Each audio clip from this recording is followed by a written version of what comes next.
Oke, assalamualaikum warahmatullahi wabarakatuh. Di siang hari ini saya kedatangan shockbreaker YSS ukuran 30 untuk motor NMAX ya.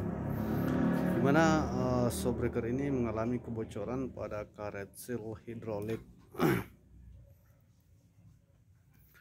Jadi YSS itu saya belum saya masih pemula, jadi saya belum bisa tebak tipe seal untuk shockbreaker YSS ya teman-teman.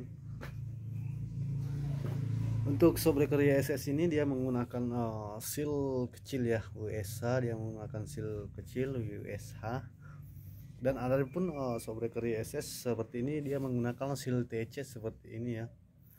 Jadi YSS itu ada dua macam karet sealnya. Dan di sini saya telah melakukan pembongkaran dan ternyata shockbreaker ini memakai karet seal USH. Karet seal hidrolik USH. Oke, jadi shockbreaker ini seperti inilah penampakannya dari dalam.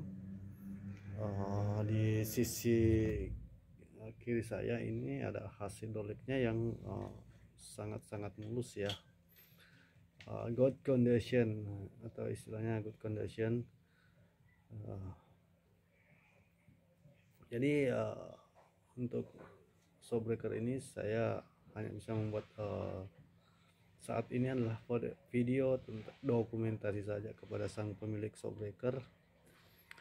Jadi saya tidak membuat video panjang lebar bagaimana cara bongkarnya, proses bongkarnya, karena memang bongkar itu agak ribet ya kalau YSS seperti ini. Tapi suatu saat saya akan melakukan live streaming ataupun video proses pembongkaran tentang shockbreaker seperti ini. Jadi jika ada yang ingin servis shockbreaker untuk wilayah Makassar dan sekitarnya ataupun di luar Sulawesi, bisa kirim ke sini, nanti saya cantumkan nomor WA di deskripsi video ini. Oke, mungkin itu saja video dokumentasi singkat dari saya. Sekian, assalamualaikum warahmatullahi wabarakatuh.